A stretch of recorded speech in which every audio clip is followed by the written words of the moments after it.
Good morning. Welcome to the Metrics and Activities meeting for March 2015. So I'll give you a super quick rundown of the welcome scale as on vacation today.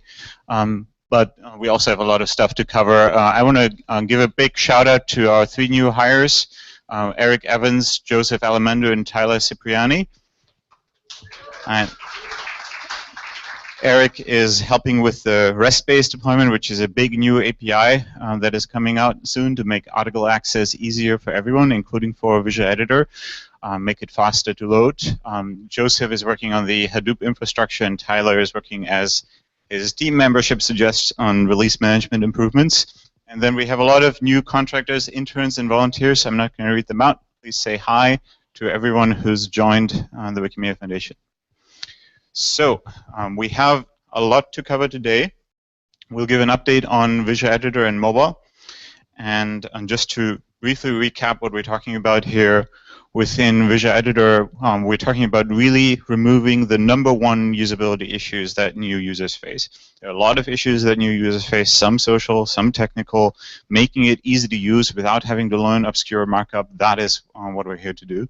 And we have made this commitment to deliver this technology quite some time ago. It's time to actually get ready to ship. So this quarter, we've been really focused on release readiness, and Damon is going to walk you through what that means.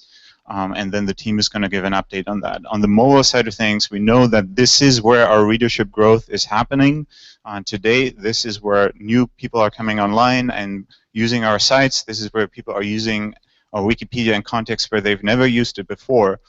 So we have opportunities to pilot completely new experiences, which we're doing on the mobile apps, the native apps where we can move fastest. We're not tied into the MediaWiki platform. We can try out new ideas, test them, measure them, and then potentially graduate them to other platforms and experiences. And Dan Gary, product manager for mobile apps, is going to give you an update on some of the stuff we've learned and we've done. And on the mobile web side of things, what we're really trying to do right now is use the fact that we see this tremendous growth in readership to actually activate readers to do more than just consuming knowledge. We already have editing on the mobile web and in the apps. What we're trying here is what we call micro-contributions, new ways to perform small tasks as part of your mobile experience. So we're going to give you an update on some of the stuff we've learned on that front. And with that, here's a quick rundown of the agenda, and I'm going to turn it over to Damon to give you an update on Visual Editor. Good. Hey, everybody. So I want to talk a little bit about Visual Editor, where we are, and I want to go quickly over burn-down charts. This will be a little bit of a repeat for those people who went to the Developer Summit, but I'll try to go through it as quickly as possible.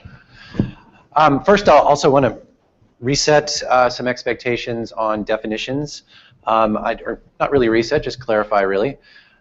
For this particular release, we're focusing on features, stability, and fixing bugs.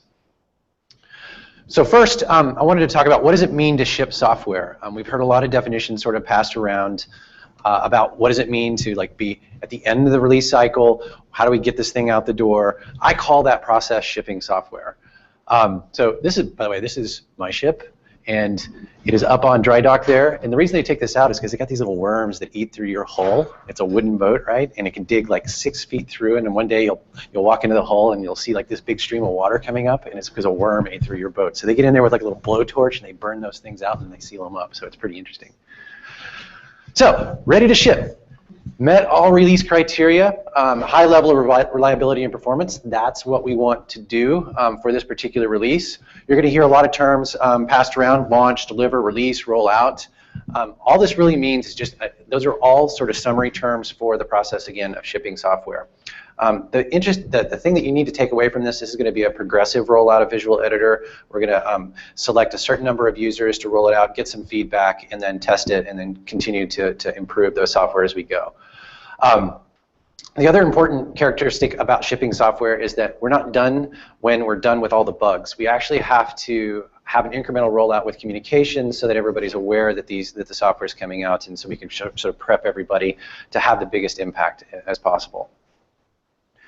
So a good piece of this is the release criteria. So this is the set of rules and set of standards that we use to judge the quality of software.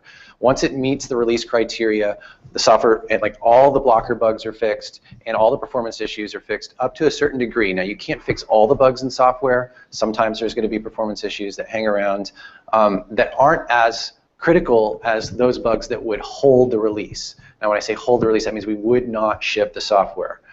So blockers keep you from shipping software. Any questions on this definition so far?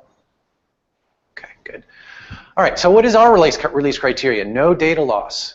So if I'm editing on a page, I can't lose information accidentally just by like clicking around or sort of just scrolling the page, which by the way happens all the time on browsers if you have a crash. No security issues. We don't want our users susceptible to things like being able to extract private information for some reason, right? Meet specified performance benchmarks. We would like to see all responsiveness within 150% of what current wiki text editing features performance, those standards. Now, 150% may sound like a lot, but in computer speeds, that's actually quite fast in some cases. Meet specified editing completion benchmarks. In other words, we want our users to be able to use the editor to edit, right? And they have to be able to complete those edits. So we have some specified benchmarks for those. So what is the timing of releasing and shipping software? First, you got to come up again with this release criteria. Then you got to burn down and triage those bugs. And I'm going to give an example of what a burn down chart is and what triage is. Staged rollout, again, we have to have communications involved to make sure that this software has the biggest impact when we launch it. So here's an example burn down chart that I used for, this one actually was Firefox for Android. And I'm going to try to explain some of these lines. This orange line right here is sort of a trend line of all of the bugs in the system. This top blue line is all of the bugs in the system, both fixed and not fixed. So this line should always continue to increase. That little dip there is a little anomaly. That means somebody took some data out of the system and they should not have. And I want to explain some of the other things in this bug too. So knowing when we are done, it's really important to understand where you are in the software process so that you can engage other parts of the organization to make sure your software product is successful. When we start seeing all of the issues start to level off in the system, you say, okay, I've started to find most, if not all, of the bugs in the system, or at least all the critical bugs that my users care about. So when you start to see all of those bugs level off, you go, oh, I'm starting to get to the end of the release cycle. When you start to see this line level off, this red line right here is all of the bugs that have been fixed. That remain to be fixed. So if this is the graph of blockers, I should be able to graph this over time and be able to say, okay, looks like we're going to hit a date somewhere around here. We can use regression techniques to determine when the earliest possible time we could potentially ship, given our current find fix rates. So if we see that we're fixing about 30 bugs a day in this particular stage of the game, we should be able to use an optimistic date and say, oh, if we maintain this rate of 30 bugs a day, we should be able to hit this date. It almost never happens that way in software because a lot of things come up, right? I have a performance issue, I might have a security bug that's really hard, takes a long time architecturally to fix. So it can really affect these things. Then you can also have a pessimistic date. This is really helpful when you're starting to really level off, and you want to be able to sync up with communications to have the biggest impact. You might want to, if you realize that your pessimistic date is shipping out here, you might be able to do some extra comms planning here to say, all right, what can we do to like generate some even bigger interest in the product, given we might have a little extra time. Again, highlighting the coordination and comms phase. So what happens when things go wrong, right? Well, here's a good example of that. This is when we were trying to ship Firefox OS early on. We started to see that our bug rate was just continuing to go up, right? So what do you do when bugs just continue to pile up, right? Well, your optimistic and pessimistic dates get way out of whack. You don't know what's going to happen at that point, right? So this is when you need to do something dramatic to shift things around. And what you do is you have a code freeze and you have feature freezes and you start cranking down that success criteria. It has to be harder and harder and harder for a bug to get on that list of blockers. So where are we today in Visual Editor, right? So this is a burn down chart in Fabricator. This is our first pass at that. And this line here, this orange line, try to ignore this blue one, but this orange line is our current set of bugs today. And actually today is this line right here. It's projected out as a sprint to the end, or to April 1st. But this is our date right here. So this is the nominal line that we have to, this is the rate that we have to continue to fix bugs in order to meet an April 1st ship date. This is where we're tracking today. And I think there's something like, let's see, there's 1,200 bugs here. I think I looked at, there's something like 18 nominations per week, I think, that come through in the queue, which means 18 potential bugs that are added per week. But this shows that we're tracking pretty good to our trend line to where we're supposed to be to ship software on somewhere around the end of the quarter. When I say ready to ship at the end of the quarter means we have finished all of those blocker bugs, okay? Go back to some definitions. All right, summary, to continue to fix priority bugs, we want to finish all of those blocker bugs as quickly as possible, but we want to maintain a high level of quality for this particular release of software. So we're not going to ship the software until those bugs are finished. This means that we're not a date-driven piece of software, we are a quality-driven piece of software, and we want to demonstrate, again, that we can ship high-quality software in an editor that our users believe in. Okay, any questions? All right, thanks. Thank you, David.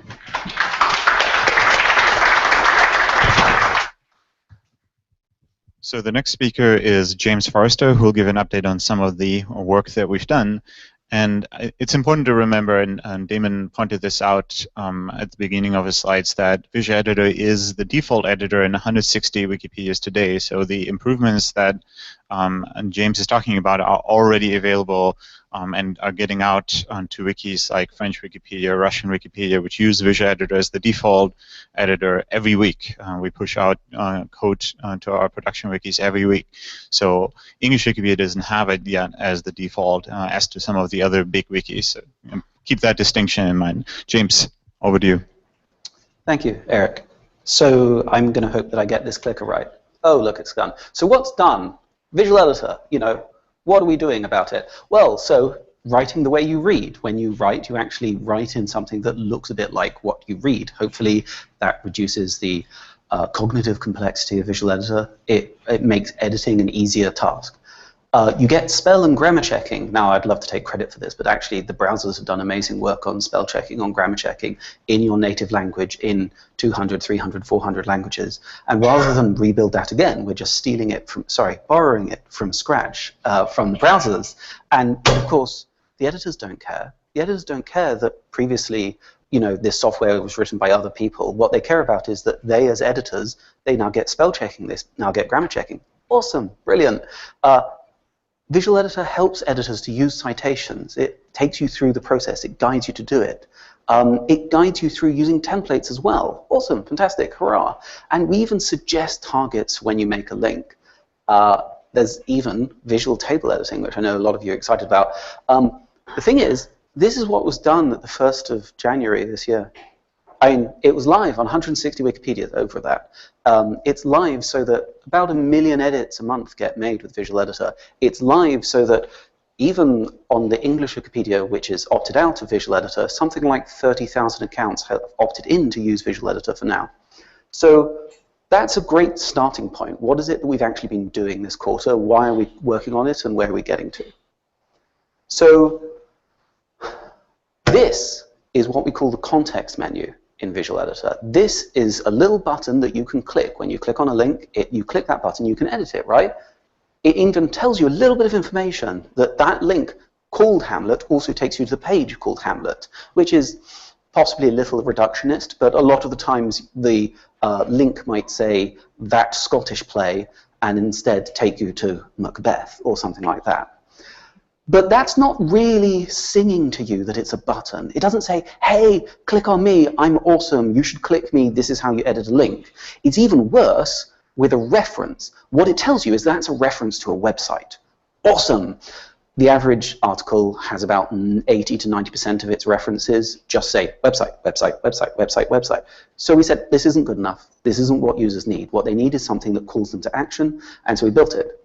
This is the new version of the context menu. So this went out to MediaWiki yesterday, and it'll go to Wikipedia's next week. So this context menu has a call to action, a button that says, click me, edit me. It has, here is the actual content. This is much more useful. And this is also valuable even for links. So now links look like that. It tells you exactly where it goes. You can even click that blue EN Hamlet link and open that in a new page. There's still that call to action. And even in really complex situations, like the language of that text being set as Danish, we can stack them in a clear way that gives separate calls to action. Okay, so we can improve the context menu. And I look forward to users telling me what the next improvement to the context menu they want to see. There's nothing ever done. So clearer media search. Visual editor is a visual editor. It sounds a bit obvious when you say it like that. But what that means is we should take advantage of being a visual editor to actually make it easier for people to do things that are visual. Visual editor lets you insert images in videos and audio. Well, let's show those images. Let's show those images in a really nice, pretty way. Previously, we were showing them, but they were in tiny little square boxes. And this was good enough the first time round, but we looked at it and we were increasingly unsatisfied with the service we were providing. And now, this is a much better experience. And in fact, when you click on one of these images, it takes you to some information, because the multimedia team built Media Viewer and an API on the back end that lets us actually tell you what resolution it is, what license it is, who uploaded it, and lots of information that's really useful. Okay, so clearer media search, clearer citations. What next? So this is not helpful. Ooh. Okay, well, never mind. So on the left, there is not a video that shows you that Visual Editor used to be not great at performance. So in the final version of these slides, I think it's because present was pressed about 3 seconds before I actually added the video to the slide deck. On the left is a video showing how long Visual Editor took to load in a slightly simulated environment. And on the right, which is the only one we've got here, this video, oopsie daisy. Let's see if we can actually do that. This is what Visual Editor loading looks like now. So the toolbar comes in immediately, and then after a few seconds, the content appears. This is a faked example. It's not totally real. The content's already there to start with when you click edit, so take it with a pinch of salt. But overall, we've got it down, and this is on a local dummy test machine, so it's not actually as fast as real life, but it's pretty fast. It's about 7 seconds. And in case you're interested in to know whether that's fast or bad, this is the exact same content loaded using Wiki Editor. So if I click here, I get the next page. If I click here, though, so this is what happens when you click edit right now. You wait, you wait, you wait, you wait, you wait, you wait some more. And oh look, now you can edit in Wikitext Editor. So when we say 150% of the Wikitext Editor, you say, oh, that sounds like a hard bar. We're basically there already. I don't think that's good enough. I think our editors need and deserve better, and we should provide it. But you know, we're doing pretty well on the performance front. And then finally, let's transition, he says, to the next slide, which is talking about our coming soon item. So citations, we guide you through the step. Fill in this field, fill in this field, fill in this field. Almost every single one of these steps a computer could actually work out for itself. And I know it because we've actually built a system that does it. So this is coming soon. It's not yet in production, but you type in the URL or things like the DOI or the ISBN, you press lookup and it gives you a reference right there. No filling in forms, no trying to work out what the ISSN of the New York Times is, because it gives it to you. I didn't know that you could look up the ISSN of the New York Times, but isn't that great? And so you can insert that, lots of lovely structured data that users can do, and it makes editing easier, and in particular it makes the kind of editing actions that we want to encourage easier. It's easier to do references. It's easier to make high quality content. Okay, so that's awesome, that's coming, right? So what's next? So just like Damon talked about, the really important thing for us to do is finish our release criteria, finish what it is that we're working on. So that kind of breaks down into 4 areas: features, performance, quality, and usability. So in terms of features, excluding citations that are coming soon, which is a lovely way of saying I don't know when, but soon I hope, we're in essentially feature lock. We've got all the features we think we need, and more will come along, but we're going to postpone those and work on more important things. Performance, we need real confirmation from real-world numbers, not me just saying, look at the videos, it's great. You actually need users to feel that it's fast, because there's no point making things fast if users aren't happy. Quality, so quality is not just in terms of when you click edit, it doesn't crash. That's really important. But also things like in the middle of the edit, users don't get lost. Users don't click the wrong button and lose everything. And that's really important because there's no point building an editor that users can't edit with. And finally, usability, which comes to the same topic, is like you put it in front of new users and new users go, I know this. I can work this out. And that's where the changes to the citation concept, the changes to link editing have come in. So when we've finished our release criteria, what does that mean? Well, that means that we're then at the point that we feel we can go to the communities and say, hey, so let's talk about releasing Visual Editor more widely. It's already on over 160 wikis. Let's put it on the other 130. Let's talk through what a staged release rollout looks like and how we can work with the communities to agree what that progressive rollout looks like. And that's it from me. Thank you very much.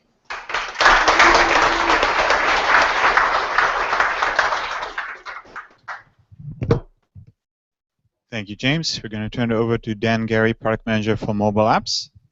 Your clicker. Marvelous. Hello, I'm Dan. I'm going to talk to you about the mobile apps and the work that we're doing on them. So the first thing I want to actually talk about is why we even build mobile apps. It's a question that we get asked a lot. Why don't we just limit ourselves to the mobile web and invest all of the resources that we're currently investing in apps in mobile web instead? Well, here's the reasons. So first of all, apps let us actually build better, more engaging experiences than mobile websites for a variety of different reasons. I'm sure you're used to like swiping.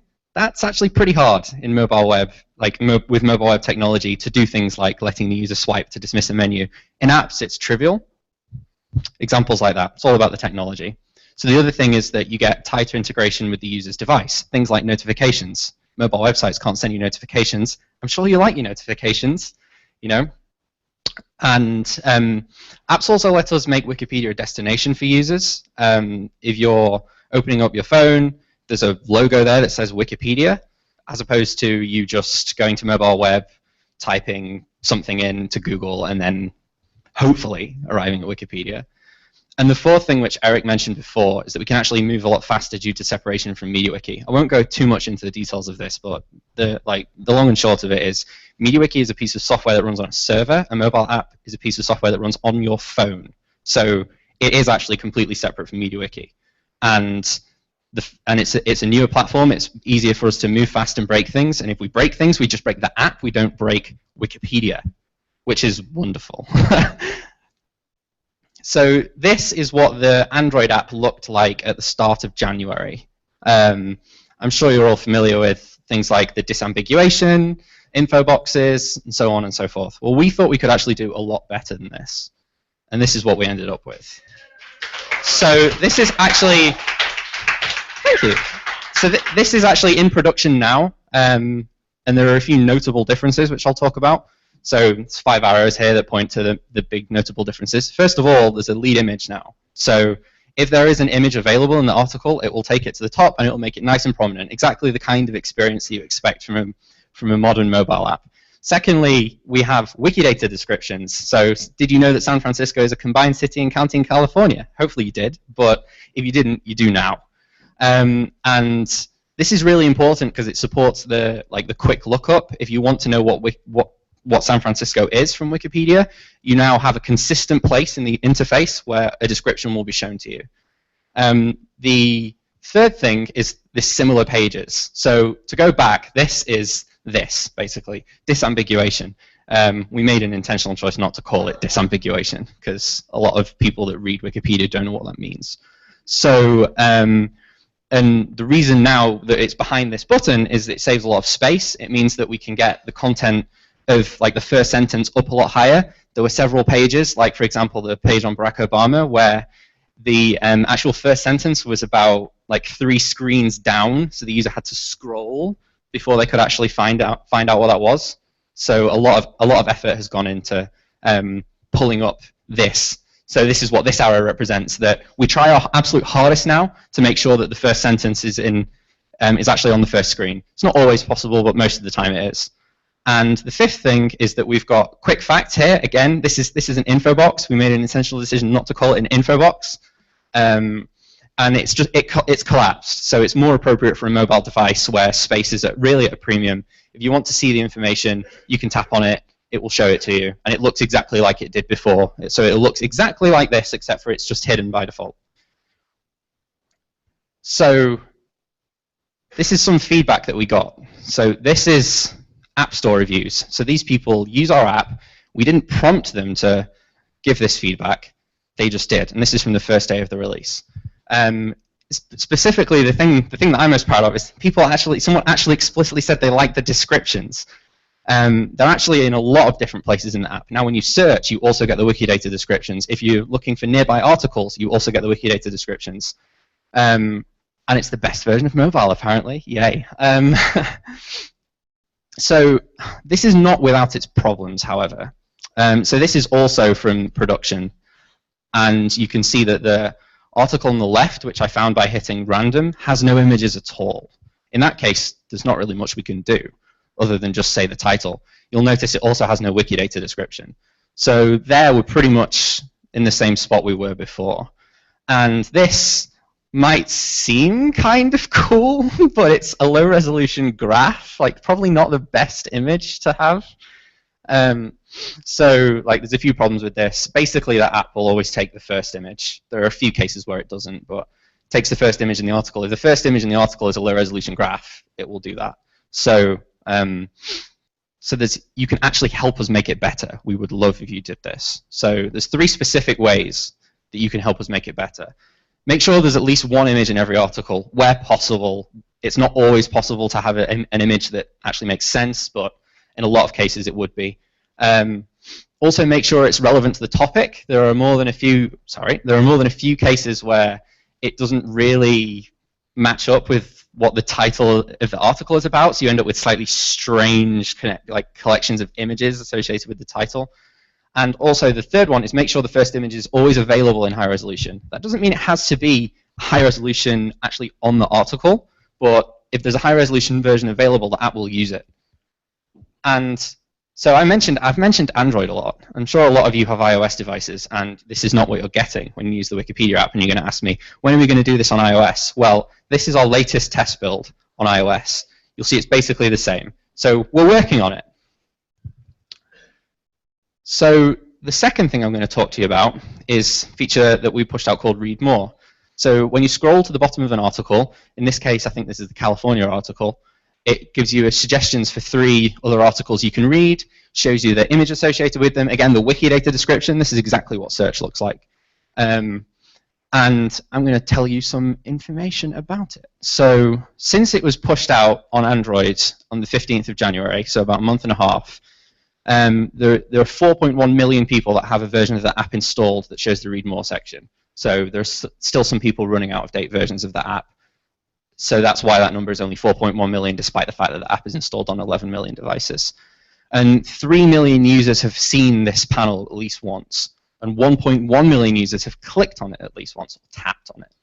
So that's actually quite a lot of engagement. And this tells us, for example, that 3 million of the 4 million have actually got all the way to the end of at least one article in a month and a half. And that's 4 million install base. That even counts users that have the app installed but don't use it. So that's quite a lot of engagement. And so that was in terms of users. In terms of page views, there have been 27.3 million of those panels actually seen by users, 3.9 million taps on any of the results, and then the breakdown is 1.6, 1.3, and 1 million for the first, second, and third results. So what's the take-home message from this? The take-home message from this is here, and I'll go back. So 73% of people who've ever seen it have tapped on it at least once and used it to continue their reading. That's a lot. And on any given page, any given time a user sees the panel, there's a 14% chance that they'll actually interact with it and go to another page. What that boils down to is that 1.1 million users have read 3.9 million articles as a result of this feature alone. Just a lot.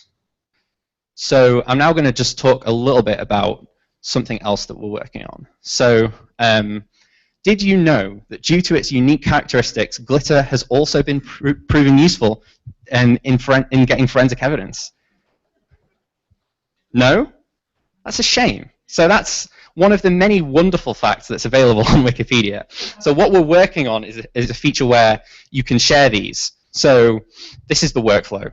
You highlight the text in question, and then you tap share. You can either tap share here, or you can tap the share button. And then it shows you a context menu here. So it says you can either share it as an image, and it shows you the image that it'll let you share it as, or you can share as text. The reason that we don't just share everything as images is we want to make sure we support the use case where someone is like highlighting some text, like a reference, for example, and they want to send it to themselves so they can cite the reference. But yeah, like I think the image is wonderful. And then you can tell your friends, just like Jared did on Twitter, that glitter is not just for fashion crimes. So like, and this might seem at first like it's just a bell, like it's just bells and whistles. It's actually a lot more than that. Like the people love sharing the facts that they find on Wikipedia. Like it's kind of a meme that people know that people like to write strange things really, really seriously on Wikipedia. Like it's very, very serious that glitter is useful forensic evidence, and want to share it with their friends. So that's what we're working on. And now I'm going to hand over to Mariana, wherever she is. Thank you. We'll take questions at the end. You've already got one. Hello, hello. Am I on? Oh, clicker, great. Hi, Mariana here. So I'm going to talk to you a little bit about some work we're doing that is researching an area we've never actually explored before, which is contributions that are not editing or image uploading to our projects. So the big question around mobile right now is, as Eric mentioned, we've got millions and millions of people coming online all over the world. They're primarily coming online via phones. They may not even know Wikipedia exists, but they may be searching for Google and find a Wikipedia result and land on our content. And they're on tiny devices with really bad keyboards, and they're browsing pretty differently from how people interact with Wikipedia on a desktop computer. Their sessions are very short. They're grabbing their phone, looking something up quickly, and going away. And they're actually not scrolling down as far into the content as we see on desktop. They're 50% of people never even go below the first section of articles. So we're seeing a lot of very different behavior from users on the mobile space. So given all of that, and given that we know that editing is really hard in general, even on a nice big computer with a nice monitor and a nice keyboard, what can we do to get all these millions and millions of people who are coming online to actually do something valuable for our projects? So that's the big question that we're exploring. And this is what we're using to test this hypothesis, that maybe there's another way that we can get these people to do something productive other than editing. So you may have seen this before, or maybe not, but I'll assume no one knows anything about this and just talk about it. So this is a little tiny micro contribution that we've created. We embed it at the bottom of the lead section of the mobile site in certain articles, in certain situations. And we're asking a very simple question about a topic on Wikipedia. But what we're actually doing is adding metadata to that topic's Wiki Data page. So here you can see, if you're looking up Brad Pitt, as you do, you might get a little question that asks you, is Brad Pitt one of these occupations? Is he a film actor, television actor? Does anybody know off the top of your head if he is film, television, both? Both? Both. Good job. Good job. So you can select a tag and you can kind of proceed, and you get a little thank you. It's very simple. And we're showing this to readers on the mobile site kind of on a periodic basis, just a sample of users to start testing the hypothesis, the engagement, the quality. And the edit right now just goes to our own private database where we're collecting all of the data. But eventually what it can do is go into Wiki Data and then create a structured set of metadata tags around Brad Pitt and all the other articles in Wikipedia. So why Wiki Data? I mean, you probably know a little bit about it. It's a structured repository of data around Wikimedia project content. Why is it important to add more structured data to that repository?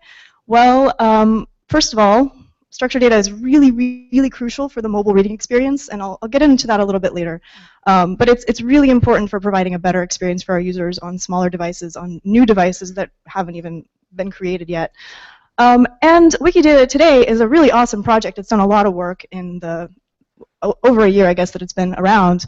But today it has fewer items the Google Knowledge Graph had 3 years ago, a lot fewer. I think we're at about 15, 16 million items in Wikidata, and I believe Google Knowledge Graph in 2012 had about 570 million. So we're a ways off from having a really, really robust set of data to actually start using to create a better reading experience for our users. So we do have some numbers around how this feature is doing. Our big question was, if we show this question, will anybody even try to answer it? Like, it's not immediately obvious that they will. People have sort of learned to ignore banner ads on mobile and desktop. So we weren't even sure whether people would even try to engage with this feature. And what we saw was that we know wiki text editing produces a very, very small number of successful people who actually attempt it and save and edit. It's pretty vanishingly small on mobile, actually. So for every 1 million page views, you get about 2 unique users who successfully complete an edit. And this includes everybody, experienced users, new users, everybody. With WikiGrok, the thing that we're testing, it's sort of a code name. It's really cute. With WikiGrok, which was only on a very small sample of articles, we were actually seeing 2 users for every 1K page views. So it's about 1,000 times better than editing when it comes to actually getting someone to do something on a mobile device, which is pretty cool, I guess. Yeah.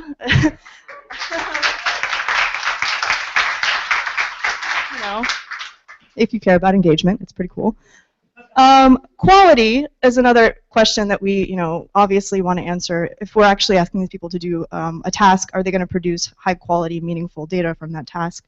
And what's interesting about this feature is the combination of structured data and lots of users means we don't necessarily have to rely on one user's knowledge. We can pool together a bunch of different people's responses and set a criteria for how many responses we think will produce an accurate result. So we've tested a lot of versions. And for some of the versions that we tested, we had answers already in Wiki Data to the questions that we were asking, so we could sort of, get an estimate of how accurate people's responses were as compared to Wiki Data responses, which may not actually be accurate either, but we're presuming for this exercise that they are. And what you see here is the total number of questions for 2 of the versions of the feature that we tested, and the number of questions that actually had a response in Wikidata. And so we had different levels of quality coming out of these 2 versions. One of them was producing about 86% of the responses were 100% in agreement with what was in Wikidata, and the other one was about a little more than half. And we saw differences in the kinds of questions that we were asking in terms of quality. So people apparently don't know what a studio album is versus a live album, which I found very fascinating. And the interesting thing here is that about 50% of these responses only had one answer. So if one user answered incorrectly, that was 0% agreement with Wikidata. And because we're testing on a very small number of users, a lot of the responses were only coming from one person. But the nice thing is once this goes live for everybody, not just a tiny, tiny fragment of our reader base, we'll have lots of responses. And more responses, I think, equal higher quality. And we also have the ability to do things like identify users who are maybe a little better at answering certain kinds of questions. So maybe there's a music geek out there that actually understands the difference between studio and live album, and we can sort of set a flag for that user and have their contributions be weighted higher. So all kinds of cool things we can do now with aggregation, with more algorithmic approaches to contribution. And what do we do with this structured data? As I was saying earlier, why is it important at all to have structured data for mobile specifically? Well, let's say you're looking up Ebola on a mobile device, and you really want to know what the symptoms are. Like let's say you're in Sierra Leone, for example. So in order to find this nice graphic of symptoms on the mobile site, you have to scroll down past like a huge wall of text of content, tons and tons and tons of text. And then you have to open up the media viewer to actually see this graphic, which is really, really small. And on a small mobile screen, it's pretty hard to read. So you can imagine if you're actually in Sierra Leone and you're on a lower end device and a pretty slow connection, and unlike everyone in this room, you're actually aware and conscious of how much data you're using when you're browsing the internet, you're probably not ever going to get here. You're just not. It's really hard to find this information, even though it's in the article. It's in the article. So the idea is, in addition to providing lots of very rich structured data about Brad Pitt, we can provide very rich structured data around Ebola or any disease on Wikipedia. We can turn all of these things into tags that then we can surface to the user in a much more readable format without them having to, open up an infographic or scroll down to the bottom of a page. And this is really important. This is the kind of stuff that Google is already doing. They just recently released this as an improvement to their disease search results. You may have seen some news coverage around that. But the idea is, people on mobile devices aren't going to take the time to try to find this information. You have to get the information to them quickly and contextually. Otherwise, they're going to be lost. And in some cases, that's very bad. So we have some takeaways from app stuff and mobile stuff. I guess we sort of should have ordered this differently, but Dan can jump in on takeaways from apps. Sure. Is this on? Oh, okay. So the few questions that we have, how do we port successful experiments to other platforms? I think a lot of the data that we have around lead images and the fact that people took time to actually tell us that they like the feature tells us that it's relatively successful. How do we do it on mobile web? How do we do it on desktop? Like, what's the actual process by which we can get buy-in from the community, help us make it better? Because as I mentioned, there are a lot of problems with a purely algorithmic approach. Like, people should have the ability to choose what lead images is on there. How do we do that across platforms? So on and so forth. How do we leverage our readership experiments to create new mobile-appropriate contribution channels? So things like WikiGrok, for example. But now we have a short description in a lot of articles. And more importantly, we don't have a short description in a lot of articles. How can we get people to write them? Like, it seems simple, but you assume that the user knows a lot about how Wiki Data wants these descriptions written, that they have read a lot of other things, that they know what the subject is, despite the fact that they've not been told what it is by the description, because there isn't one. Power users like us will know exactly what to do, but how do we make it so that everyone that's using the app, all those readers out there, can actually contribute? And thirdly, do we want to actually build apps specialized for the Global South? This doesn't tie in too closely to the stuff that I mentioned, but for example, downloading high-resolution lead images on your app when you're in a highly data-limited situation, probably not a good idea. And actually, apps more than mobile websites can really be optimized to be performant on low-end devices and to use a lot less data. And we would like to do that, but is it an organizational priority for us? How much would it benefit our users compared to the effort of continuing on with the improvements that we're doing? Those are the three apps questions. And now, for the web questions. All right, so we're creating an entirely new method of contributing to Wikipedia. That comes with some challenges. There's a lot of community and technical questions around how we deal with this new kind of source of knowledge that our community isn't necessarily used to dealing with. So for one, the volume of these responses, potentially, if we turn it on for all readers on mobile, could be huge. And communities that are used to triaging by hand every single contribution may be a little bit freaked out. Another interesting thing is, as probably most of you know, the entire system of MediaWiki is built around the concept of one user, one edit, one revision in the revision table. That's kind of not where we're going. We're trying to pool together contributions. We're trying to weigh contributions differently based on who they're coming from. These are new technical possibilities in the new world of the internet. We're not in 2001 anymore. But how do we reconcile that with the infrastructure we've built with the wiki system in general? So those are the kinds of questions we will be needing to answer over the coming months if we actually want this really amazing new contribution feature to go live and be used for real with real users and produce real data. So that's it. Thank you.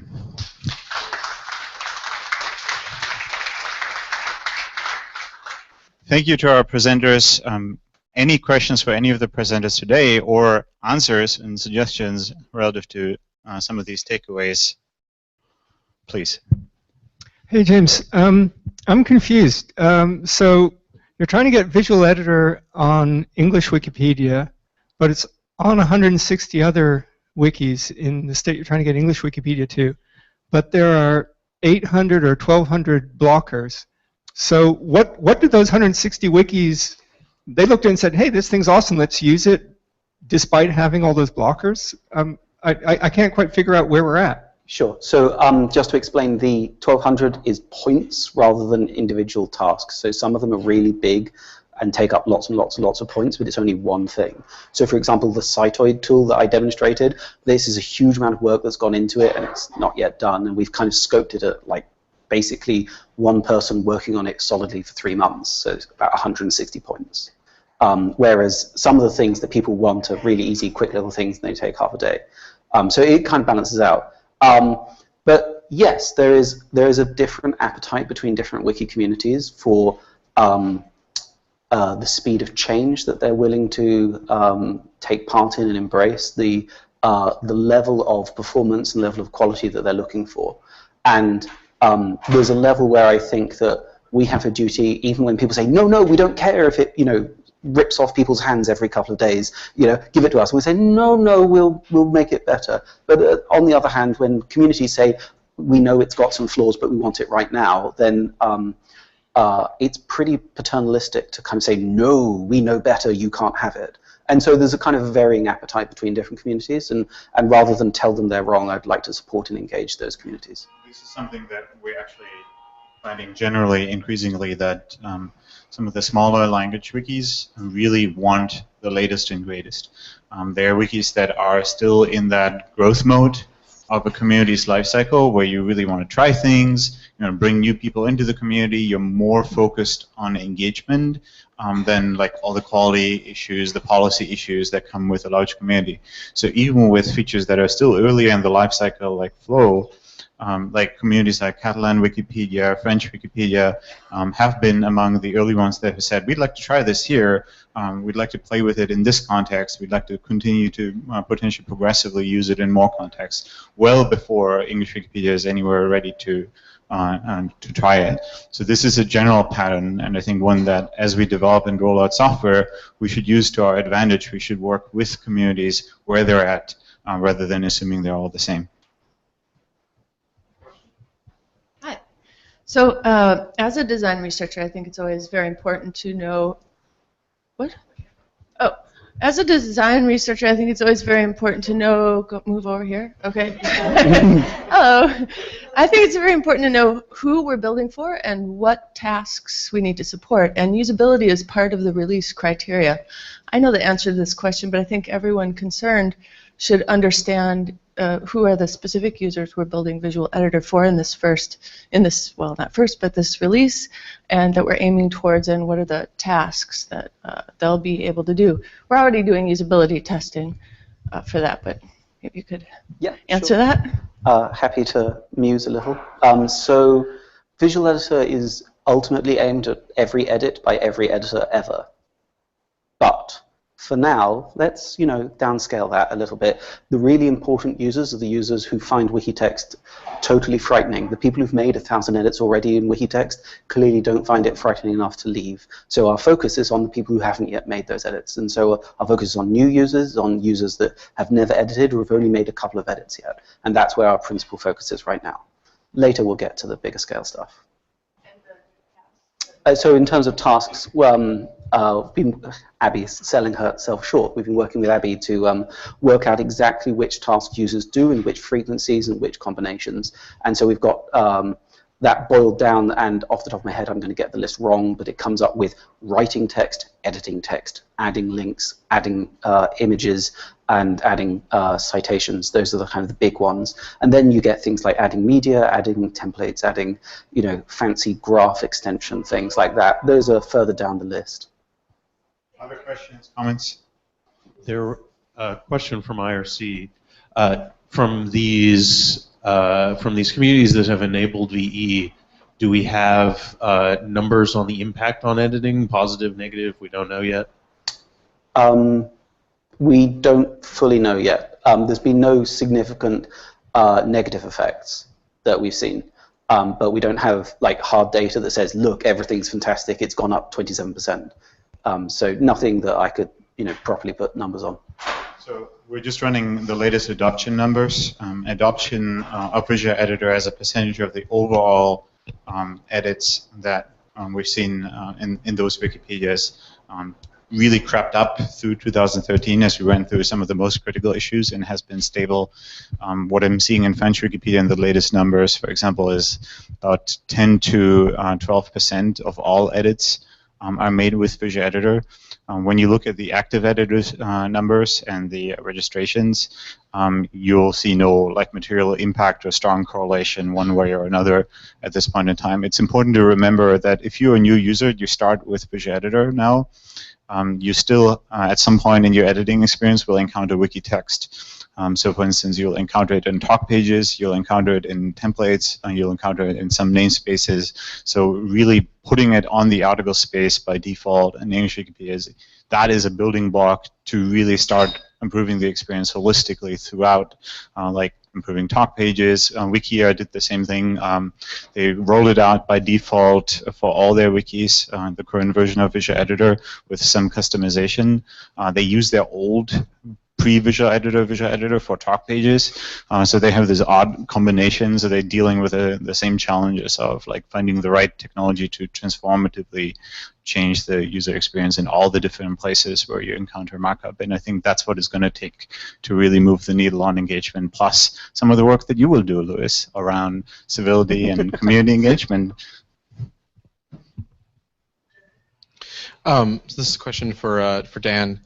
It's said that designing for accessibility is good design for everyone, and so I was thinking about your specific comment around apps specific to Global South or Majority World, and I was wondering, I don't think there's necessarily a right answer, but thinking about features for Majority World folks versus apps for Majority World folks, and I was wondering if you could see that improvements for people with slow connections, metered connections, could actually improve the app for everyone, not just folks in the Global South, and how leveraging what we can do with apps, how we can be smart about applying those in a rule-based way when they're needed and not all the time, but still have just one unified app, and what your thoughts are on that.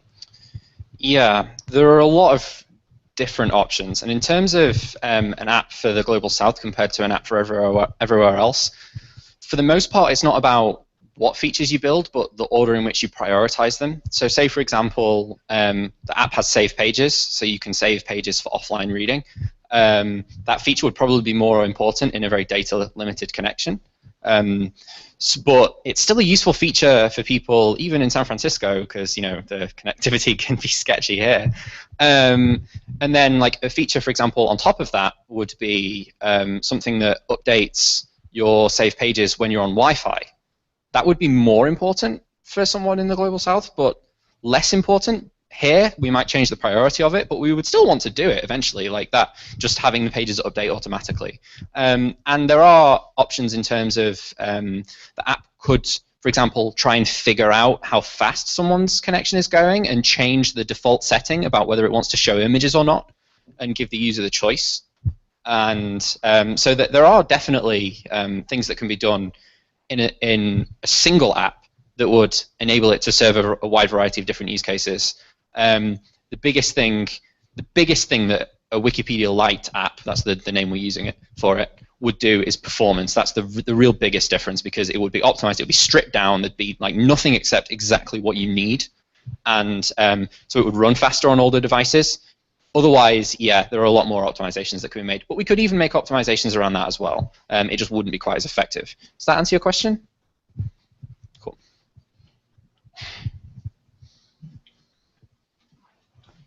Other questions, comments, thoughts before we wrap? Not any final thoughts on IRC? I'm asking one last time on IRC, but looks quiet. Any questions for mobile or web?